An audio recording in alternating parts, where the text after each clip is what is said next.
Hello friends, ഇന്നത്തെ special കിഴി ബിരിയാണിയാണ്. നല്ല ടേസ്റ്റി ആയിട്ടുള്ളൊരു ബിരിയാണിയാണിത്.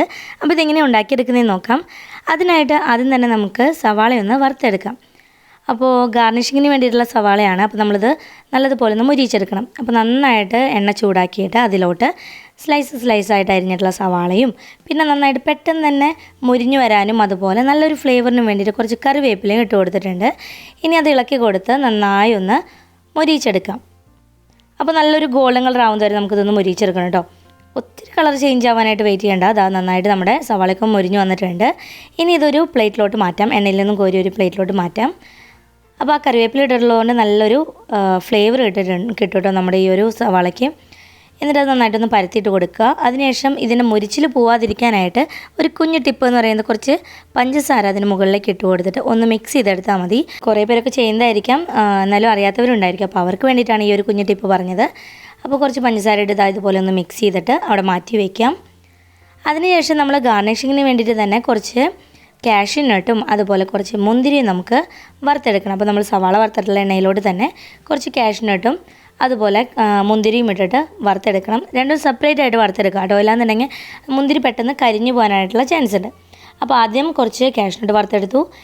അത് നമ്മൾ വറുത്ത് വെച്ചിട്ടുള്ള സവാളയുടെ മുകളിലേക്ക് ഇട്ട് കൊടുക്കുക. പിന്നെ കുറച്ച് മുന്തിരി അതിലേക്ക് ഇട്ട് കൊടുത്തിട്ട് അതും ഒന്ന് വറുത്ത് കോരിയെടുക്കാം. അങ്ങനെ ഗാർണിഷിങ്ങിനായിട്ടുള്ള സംഭവങ്ങളെല്ലാം റെഡി ആയിട്ടുണ്ട്. ഇനി ബിരിയാണിയുടെ കൂടെ ഒരു പുഴുങ്ങിയ മുട്ട ഉണ്ടെങ്കിൽ അടിപൊളിയല്ലേ. അപ്പോൾ ഒരു 6 മുട്ട പുഴുങ്ങാനായിട്ട് ഇട്ടിട്ടുണ്ട്. അപ്പം മുട്ട പുഴുങ്ങുമ്പോൾ നമ്മളിതിന് മുമ്പ് ഒരു ടിപ്പ് പറഞ്ഞിട്ടുണ്ടായിരുന്നു മുമ്പത്തെ ഒരു വീഡിയോയിൽ. അത് പൊളിയാതിരിക്കാനായിട്ട് കുറച്ച് ഉപ്പും അതുപോലെ കുറച്ച് വെളിച്ചെണ്ണ ഒഴിച്ചു കൊടുക്കുകയാണെന്നുണ്ടെങ്കിൽ എളുപ്പത്തിൽ നമുക്ക് തോട് പൊളിച്ചെടുക്കാനും പൊളിയാതെ കിട്ടുകയും ചെയ്യുമെന്ന് പറഞ്ഞിട്ട്. അപ്പോൾ അങ്ങനെ മുട്ട പുഴുങ്ങാനായിട്ട് ഇട്ട് കൊടുക്കാം. പിന്നെ ഒരു 8-9 പച്ചമുളകും അതുപോലെ ഒരു പീസ് ഇഞ്ചി, 2 കുടം വെളുത്തുള്ളി, ഇതെല്ലാം കൂടി അരച്ചെടുത്തിട്ടുള്ള അരപ്പാണ് കേട്ടോ ഇത്. അത് നല്ല ചൂടായിട്ടുള്ള എണ്ണയിലോട്ട് ഇട്ട് കൊടുക്കാം. എന്നിട്ട് മീഡിയം ഫ്ലെയിമിലിട്ട് നന്നായിട്ട് ഒന്ന് മൂപ്പിച്ചെടുക്കണം. അപ്പോൾ നന്നായിട്ട് നല്ലതുപോലെ അത് മൂത്ത് നല്ലൊരു മണം, അതിൻ്റെ പച്ചമണമൊക്കെ ഒന്ന് മാറി നല്ലൊരു മൂത്തിട്ടുള്ള ആ ഒരു മണം വരുന്ന സമയത്ത് നമുക്കതിലോട്ട് സവാള അരിഞ്ഞത് ഇട്ട് കൊടുക്കാം. ഇപ്പോൾ നമ്മുടെ ഇഞ്ചി വെളുത്തുള്ളി പച്ചമുളകിൻ്റെ പേസ്റ്റ് നല്ലതുപോലെ മൂത്ത് വന്നിട്ടുണ്ട്. ഇനി അതിലേക്ക് ഒരു 4 മീഡിയം വലുപ്പത്തിലുള്ള സവാള അരിഞ്ഞത് ഇട്ട് കൊടുക്കുകയാണ്. അപ്പോൾ നമ്മൾ സവാള മുമ്പ് ഗാർണിഷിങ്ങിന് വേണ്ടിയിട്ടുണ്ടായിരുന്ന സവാള വറുത്തിട്ടുള്ള എണ്ണയിൽ നിന്നും കുറച്ച് എണ്ണ എടുത്തിട്ട് അതിലാണ് നമ്മൾ ഇഞ്ചി വെളുത്തുള്ളി പേസ്റ്റൊക്കെ ഇട്ടിട്ട് മൂപ്പിച്ചെടുത്തിട്ടുണ്ടായിരുന്നത്. അപ്പോൾ നമ്മൾ സവാള കൂടി ഇട്ട് കഴിഞ്ഞിട്ട് വഴറ്റുന്ന സമയത്ത് ഓയിൽ കുറവായിട്ട് തോന്നുകയാണെന്നുണ്ടെങ്കിൽ അതിലേക്ക് നമുക്ക് മാറ്റി വെച്ചിട്ടുള്ള ആ എണ്ണ കുറച്ചുകൂടി ഒഴിച്ചു കൊടുക്കാം. ഞാനിപ്പോൾ കുറച്ച് ഓയിൽ കൂടി അതിലേക്ക് ഒഴിച്ചു കൊടുക്കുന്നുണ്ട്. എന്നിട്ട് അതിലേക്ക് ആവശ്യത്തിന് ഉപ്പ് കൂടി ചേർത്ത് നന്നായിട്ട് സവാള ഒന്ന് വഴറ്റിയെടുക്കാം. അപ്പോൾ നന്നായിട്ടൊന്ന് വഴന്നു വരട്ടെ.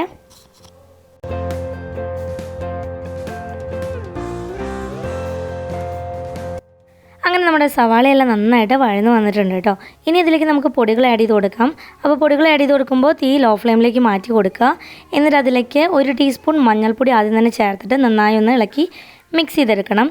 അതിനുശേഷം വേണം നമ്മൾ അടുത്ത പൊടി ചേർത്ത് കൊടുക്കാനായിട്ട്. അടുത്തതായിട്ട് നമ്മൾ 2 ടേബിൾ സ്പൂൺ മല്ലിപ്പൊടിയാണ് ചേർത്ത് കൊടുക്കുന്നത്. ആ 2 ടേബിൾ സ്പൂൺ മല്ലിപ്പൊടി ചേർത്ത് കൊടുത്തു. എന്നിട്ട് വീണ്ടും നല്ലതുപോലെ ഒന്ന് ഇളക്കി മിക്സ് ചെയ്തെടുക്കാം. അങ്ങനെ നന്നായിട്ടൊന്ന് മിക്സ് ചെയ്തിട്ട് അപ്പോൾ അതിങ്ങനെ മിക്സ് ചെയ്യുമ്പോൾ നന്നായിട്ട് അതൊന്ന് മൂത്ത് വരും. പിന്നെ നമ്മൾ ലാസ്റ്റായിട്ട് ചേർത്ത് കൊടുക്കുന്നത് മുളക് പൊടിയാണ്. മുളക് പൊടിയും 2 ടേബിൾ സ്പൂൺ തന്നെ നമുക്കതിലേക്ക് ചേർത്ത് കൊടുക്കണം. എന്നിട്ട് നന്നായി ഇളക്കി യോജിപ്പിച്ച് ആ പൊടികളെല്ലാം നന്നായി ഒന്ന് മൂത്ത് വരണം. പൊടികൾ നന്നായിട്ട് മൂത്തില്ല എന്നുണ്ടെങ്കിൽ നമ്മുടെ റോസ്റ്റിന് ടേസ്റ്റ് ഉണ്ടായിരിക്കില്ല കേട്ടോ. അതിൻ്റെ ഒരു പച്ചച്ചുവ ഉണ്ടായിരിക്കും. അപ്പോൾ ടേസ്റ്റ് നന്നായിട്ട് വരണമെന്നുണ്ടെങ്കിൽ നന്നായിട്ട് പൊടികളെല്ലാം മൂത്ത് വരണം. അപ്പോൾ അതുവരെ നമുക്കിതൊന്ന് ഇളക്കി മിക്സ് ചെയ്തെടുക്കാം. പൊടികൾ മൂത്ത് നല്ലൊരു മണം വരും. മൂത്ത മണം വരുന്ന സമയത്ത് അതിലേക്ക് നമുക്ക് നമ്മൾ അരച്ച് വെച്ചിട്ടുള്ള 3 തക്കാളി അരച്ച് വെച്ചിട്ടുള്ള അരപ്പാണിത്. അപ്പോൾ ആ അരപ്പ് മുഴുവനായിട്ട് നമ്മൾ ആ മസാലയിലേക്ക് ഒഴിച്ചു കൊടുത്തിട്ട് മിക്സ് ചെയ്ത് കൊടുക്കാം. മീഡിയം ഫ്ലെയിമിലിട്ടിട്ട് നന്നായി ഇളക്കി മിക്സ് ചെയ്ത് കൊടുക്കുക. അങ്ങനെ മിക്സ് ചെയ്ത് കൊടുത്തതിന് ശേഷം തക്കാളി ഇട്ടിട്ട് നമ്മുടെ എണ്ണ ഇങ്ങനെ ആ മസാലയിൽ ഇങ്ങനെ തെളിഞ്ഞ് വരും. ആ തെളിഞ്ഞ് വന്ന് തുടങ്ങുമ്പോൾ അതിലേക്ക് ഒരു 1/2 കപ്പ് വെള്ളം നമ്മൾ ഒഴിച്ചു കൊടുക്കുന്നുണ്ട്. അപ്പോൾ ആ മസാലയൊക്കെ നന്നായിട്ടൊന്ന് യോജിച്ച് വരാനും നല്ല അതിൻ്റെ ഒരു ഫ്ലേവറൊക്കെ നന്നായി ഒരു മിക്സ് ആവാൻ വേണ്ടിയിട്ടാണ് നമ്മൾ കുറച്ച് വെള്ളം ചേർത്ത് കൊടുത്തിട്ടുള്ളത്. അങ്ങനെ വെള്ളം ചേർത്ത് കൊടുത്ത് നന്നായി ഒന്ന് ഇളക്കി കൊടുക്കണം. എന്നിട്ട് വീണ്ടും മീഡിയം ടു ഹൈ ഫ്ലെയിമിൽ തീ വെച്ചിട്ട് ഇതേപോലെ എണ്ണ തെളിയുന്നത് വരെ നമുക്ക് വെയിറ്റ് ചെയ്യാം. ഒന്ന് ഇളക്കി കൊടുക്കുക. എണ്ണ ഇതുപോലെ ഇങ്ങനെ തെളിഞ്ഞ് വരുന്ന സമയത്ത് നമുക്കതിലേക്ക് കഴുകി ഉപ്പും മഞ്ഞൾപ്പൊടിയും ചേർത്ത് മിക്സ് ചെയ്ത് വെച്ചിട്ടുള്ള ചിക്കൻ പീസസ് മുഴുവനായിട്ടും ചേർത്ത് കൊടുക്കാം. അപ്പോൾ നമ്മൾ ചിക്കനിൽ മുളക് പൊടിയൊന്നും ചേർത്തിട്ട് മാരിനേറ്റ് ചെയ്തിട്ടുണ്ടായിരുന്നില്ല, വെറും ഉപ്പും മഞ്ഞൾപ്പൊടിയും മാത്രമേ ചേർത്ത് വെച്ചിട്ടുണ്ടായിരുന്നുള്ളൂ. അപ്പോൾ അത് മുഴുവനായിട്ടും നമ്മൾ ആ മസാലയിലേക്ക് ഇട്ട് കൊടുത്തു. ഇനി ആ മസാല ചിക്കൻ്റെ എല്ലാ ഭാഗത്തും ആവുന്ന വിധത്തിൽ നന്നായിട്ടൊന്ന് ഇളക്കി യോജിപ്പിച്ച് കൊടുക്കണം. അങ്ങനെ ചിക്കൻ നന്നായിട്ട് മസാലയായിട്ട് മിക്സ് ചെയ്തെടുത്തു. ഇനി മൂടി വെച്ച് അടച്ച് നമുക്കത് കുക്ക് ചെയ്തെടുക്കാം. നന്നായിട്ട് ചിക്കൻ കുക്കാവുന്നവരെ അടച്ചു വയ്ക്കാം. അപ്പോൾ ഒരു 5-6 മിനിറ്റ് കഴിയുമ്പോൾ നമുക്ക് ഓപ്പൺ ചെയ്തിട്ട് ഒന്ന് ഇളക്കി കൊടുക്കണം. അങ്ങനെ ഇളക്കി കൊടുക്കുമ്പോൾ ഇത് വലിയ വലിയ പീസുകളായതുകൊണ്ട് കുറച്ച് ടൈം കൂടുതലെടുക്കും അത് നന്നായിട്ട് കുക്കായി കിട്ടാനായിട്ട്. അപ്പോൾ നമ്മളിതൊന്ന് ഇളക്കി യോജിപ്പിച്ച് കൊടുക്കുക. കുറച്ച് ടൈം കഴിയുമ്പോൾ അതിങ്ങനെ ഇരുന്ന് കുക്കായി വരുമ്പോൾ ആ ചിക്കനിലുള്ള വെള്ളം കുറേശ്ശെയായിട്ട് ഇറങ്ങി വരും. ആ വെള്ളത്തിൽ കിടന്നിട്ട് തന്നെ നമ്മുടെ ചിക്കൻ നന്നായിട്ട് വെന്ത് വരും കേട്ടോ. ഇനിയിപ്പോൾ തീരെ വെള്ളമൊന്നും വരുന്നില്ല, ഡ്രൈ ആയിട്ട് ഇരിക്കുന്നതെന്നുണ്ടെങ്കിൽ മാത്രം വെള്ളം കുറച്ച് ആഡ് ചെയ്ത് കൊടുത്താൽ മതി. ഇപ്പോൾ ഞാനൊന്ന് ഇളക്കി കൊടുത്തിട്ട് ഇതൊന്ന് അടച്ചു വെക്കുന്നുണ്ട്. അത് നന്നായിട്ടൊന്ന് കുക്കാവട്ടെ കേട്ടോ. ഇരുന്നിട്ട് നമുക്ക് ലോ ഫ്ലെയിമിലിട്ടിട്ട് ചിക്കനൊന്ന് കുക്ക് ചെയ്തെടുക്കാം. ഇനി നമ്മളൊരു 4 കപ്പ് ബസ്മതി റൈസാണ് എടുത്തിട്ടുള്ളത്. അത് നല്ലതുപോലെ കഴുകി വൃത്തിയാക്കിയിട്ട് ഒരു അരമണിക്കൂറോളം കുതിരാനായിട്ട് വെള്ളത്തിലിട്ട് വെച്ചിട്ടുണ്ടായിരുന്നു. ഇപ്പോൾ ഒരു അരമണിക്കൂർ കഴിഞ്ഞു. ഇനി അത് നമുക്ക് വെള്ളത്തിൽ നിന്നും വാർത്തെടുക്കാം. അങ്ങനെ നമ്മൾ റൈസൊക്കെ നന്നായിട്ട് വെള്ളത്തിൽ നിന്ന് വാർത്തെടുത്തിട്ടുണ്ട്. പിന്നെ നമ്മുടെ ബിരിയാണിക്ക് ആവശ്യമായ സ്പൈസസ് എന്ന് പറയുന്നത് 2 തക്കോലം, 7 ഏലക്കായ, 5 ഗ്രാമ്പൂ, 1 ടീസ്പൂൺ പെരിഞ്ജീരകം, 2 വലിയ പട്ട, ഇത്രയും നമ്മൾ എടുത്ത് വയ്ക്കുക. പിന്നെ നമ്മൾ 1 കപ്പിന് 2 കപ്പ് വെച്ചിട്ടാണ് വെള്ളം എടുത്തിട്ടുള്ളത്. അങ്ങനെ ഒരു 8 കപ്പ് വെള്ളം ഒരു ചെമ്പിലേക്ക് ഒഴിച്ചു കൊടുത്തിട്ടുണ്ട്. പിന്നെ അതിലേക്ക് ആവശ്യമായിട്ടുള്ള ഉപ്പ് കൂടി ചേർത്ത് കൊടുത്ത് നന്നായി ഇളക്കി കൊടുക്കുക. ഉപ്പ് ഒരു പൊടി കൂടുതലായിട്ട് നിൽക്കണം കേട്ടോ വെള്ളത്തിൽ, എന്നാൽ മാത്രമാണ് റൈസ് വെന്ത് വരുമ്പോൾ അതിൽ ഉപ്പിൻ്റെ അളവ് കറക്റ്റായിട്ട് വരുള്ളൂ. പിന്നെ നമ്മൾ വെള്ളത്തിലോട്ട് ഒഴിച്ചു കൊടുക്കുന്നത് നെയ്യാണ്. ഒരു 2 ടേബിൾ സ്പൂണോളം നെയ്യ് നമ്മൾ അതിലേക്ക് ചേർത്ത് കൊടുത്തു. പിന്നെ നമ്മൾ ആദ്യം എടുത്തു വെച്ചിട്ടുള്ള സ്പൈസസ് മുഴുവനായിട്ടും ഈ വെള്ളത്തിലോട്ട് ചേർത്ത് കൊടുക്കാം. ഇപ്പോൾ നമ്മൾ ഈ സ്പൈസസ് ഒന്ന് നെയ്യിൽ ചൂടാക്കിയതിന് ശേഷം വെള്ളം ഒഴിച്ചു കൊടുക്കുകയാണെന്നുണ്ടെങ്കിൽ അങ്ങനെ ചെയ്യുന്നതായാലും കുഴപ്പമൊന്നുമില്ല. അപ്പോൾ ഒന്നുകൂടി നല്ലതാണ് കേട്ടോ. ഞങ്ങൾ പെട്ടെന്ന് വെള്ളം ആദ്യം ഒഴിച്ചു കൊടുത്തു, അതുകൊണ്ടാണ് പിന്നെ സ്പൈസസ് അതിലേക്ക് ഇട്ട് കൊടുത്തത്, നേരിട്ട് ഇട്ട് കൊടുത്തത്. പിന്നെ കുറച്ച് മല്ലിയിലയും പുതിനയിലയും കട്ട് ചെയ്തിട്ട് കൊടുക്കുന്നുണ്ട്. അപ്പോൾ ആ വെള്ളത്തിൽ നല്ലൊരു ഫ്ലേവർ കിട്ടും, നമ്മുടെ ആ റൈസിന് നല്ലൊരു ഫ്ലേവർ കിട്ടാൻ വേണ്ടിയിട്ടാണ് ഇട്ട് കൊടുത്തത്. ഇനി ആ വെള്ളം നന്നായി ഒന്ന് തിളച്ച് വരട്ടെ. ഇപ്പോൾ വെള്ളം ഒന്ന് കളർ ചേഞ്ച് ആയത് വേറെ ഒന്നല്ലാണ്ട് നമ്മൾ മഞ്ഞൾപ്പൊടി ഒന്നും ആഡ് ചെയ്തിട്ടില്ല. ചിക്കൻ ഒന്ന് അതിനിടയ്ക്ക് ഇളക്കി കൊടുത്തായിരുന്നു. അപ്പോൾ ആ കയ്യിൽ വെച്ച് പെട്ടെന്ന് ഈ വെള്ളത്തിലൊന്ന് മിക്സ് ചെയ്തുകൊണ്ടാണ് ആ കളർ മാറിയത്. അങ്ങനെ നമ്മുടെ വെള്ളം ഒന്ന് തിളച്ച് വന്നപ്പോൾ അതിലേക്ക് നമ്മൾ വെള്ളം വാർത്ത് വെച്ചിട്ടുള്ള ബസ്മതി റൈസ് മുഴുവനായിട്ടും ചേർത്ത് കൊടുക്കുക. എന്നിട്ട് നന്നായി ഒന്ന് ഇളക്കി കൊടുത്തിട്ട് ഹൈ ഫ്ലെയിമിൽ തീ വെച്ച് വെള്ളം ഒന്ന് തിളപ്പിക്കാനായിട്ട് വെക്കാം. വെള്ളം തിളയ്ക്കുന്നത് വരെ ഹൈ ഫ്ലെയിമിൽ വേണം തീ വെക്കാനായിട്ട് കേട്ടോ. അങ്ങനെ റൈസ് ഇട്ടിട്ട് വെള്ളം നന്നായി തിളച്ച് വന്നിട്ടുണ്ട്.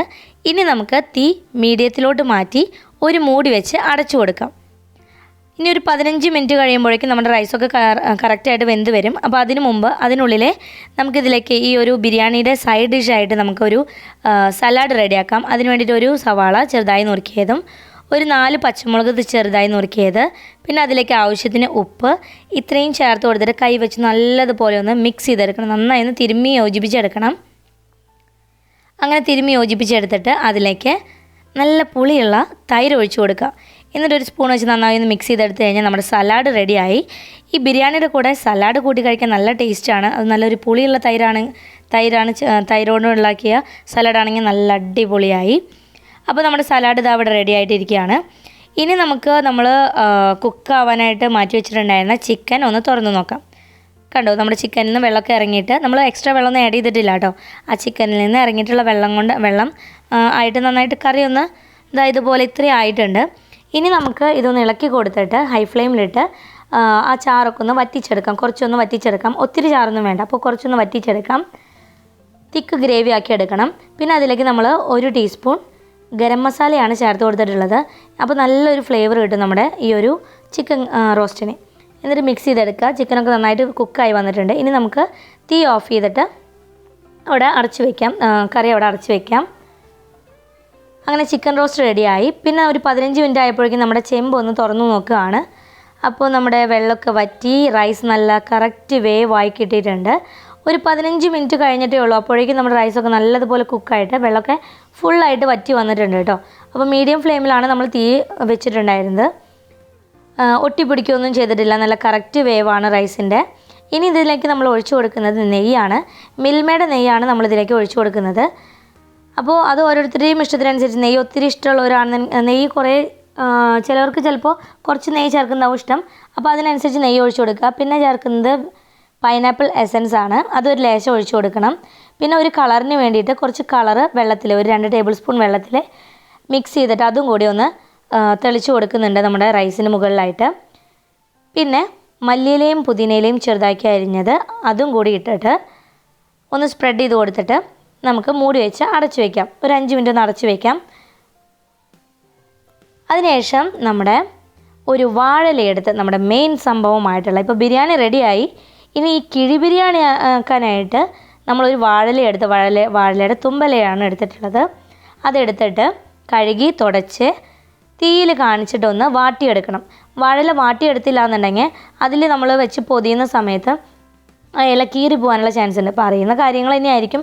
എന്നാൽ കുറേ പേരൊക്കെ അറിയാത്തവരുണ്ട് കേട്ടോ. ഇപ്പോൾ കുറേ പേര് വിചാരിക്കുന്നത് ഇതൊക്കെ അറിയുന്നതല്ലേ എല്ലാവർക്കും എന്നുള്ളത്. കാരണം കുറേ പേര് കമൻറ്റ് ചെയ്യാറുണ്ട് ഇതൊക്കെ അറിയുന്ന കാര്യങ്ങൾ എന്തിനാ വീണ്ടും പറയുന്നതെന്നൊക്കെ. അപ്പോൾ അറിയാത്ത ഒത്തിരി പേരുണ്ട്. അപ്പോൾ അവർക്ക് വേണ്ടിയിട്ടാണ് ഇത് പറയുന്നത്. നമ്മൾ വാഴ തീയിലൊന്ന് വാട്ടി കഴിഞ്ഞ് കഴിഞ്ഞിട്ടുണ്ടെങ്കിൽ അതിങ്ങനെ പെട്ടെന്ന് പൊട്ടിപ്പോരില്ല, കീറി പോരില്ല. അതിന് വേണ്ടിയാണ് നമ്മളിങ്ങനെ വാട്ടിയെടുക്കുന്നത്. കാരണം ഇതിലാണല്ലോ നമ്മൾ ബിരിയാണി റെഡിയാക്കി എടുക്കുന്നത്. അപ്പോൾ അത് നന്നായിട്ട് പൊട്ടിപ്പോരാതിരിക്കാനാണ് നമ്മൾ വാട്ടിയെടുക്കുന്നത്. അങ്ങനെ വാഴ വാട്ടിയെടുത്തു. ഇനി അതിലേക്ക് നമ്മൾ റെഡിയാക്കി വെച്ചിട്ടുള്ള ബിരിയാണി ഒന്ന് മിക്സ് ചെയ്തെടുത്തിട്ട് നമ്മൾ അതിൻ്റെ മുകളിലാണ് നെയ്യും എസൻസൊക്കെ ഒഴിച്ചിട്ടുണ്ടായിരുന്നത്. അപ്പോൾ ഒന്ന് നന്നായിട്ടൊന്ന് മിക്സ് ചെയ്തതിന് ശേഷം ഒരു കൈ 1-2 കയ്യിൽ കുറേശ്ശെ ബിരിയാണി എടുത്ത് ആ ഇലയിലേക്ക് ഇട്ട് കൊടുക്കാം. എന്നിട്ട് അതിന് മുകളിലായിട്ട് നമ്മൾ റോസ്റ്റ് ചെയ്ത് വെച്ചിട്ടുള്ള ചിക്കനിൽ നിന്നും 2 പീസ് ചിക്കനും കുറച്ച് ഗ്രേവിയും ആ ബിരിയാണിയുടെ മുകളിലോട്ട് ഇട്ട് കൊടുക്കാം.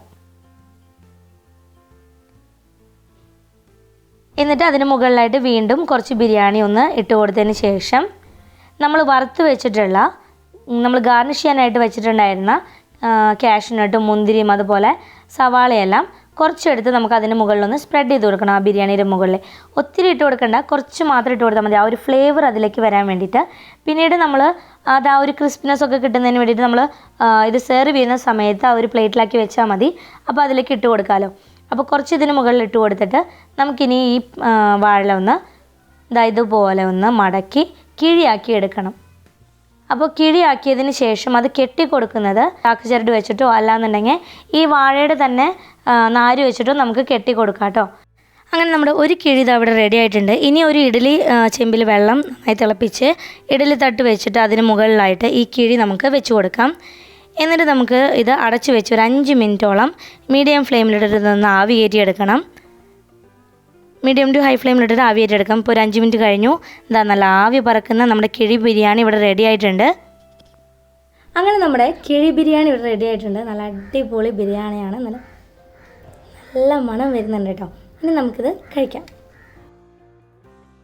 അങ്ങനെ നമ്മുടെ കിഴി ബിരിയാണി ഇതാ അവിടെ ഓപ്പൺ ചെയ്യുന്നു. അതിനുള്ളിലത്തെ ചിക്കനൊക്കെ പുറത്തേക്ക് എടുത്ത് വെച്ചു. കുറച്ച് വറുത്ത് വെച്ചിട്ടുള്ള സവാളയൊക്കെ ഇട്ട് കൊടുത്തു. പിന്നെ പുഴുങ്ങിയ മുട്ടയും അച്ചാറും സലാഡൊക്കെ ചേർത്ത് നല്ല അടിപൊളിയായിട്ട് നമ്മുടെ ബിരിയാണി ഒന്ന് കഴിക്കുകയാണ്.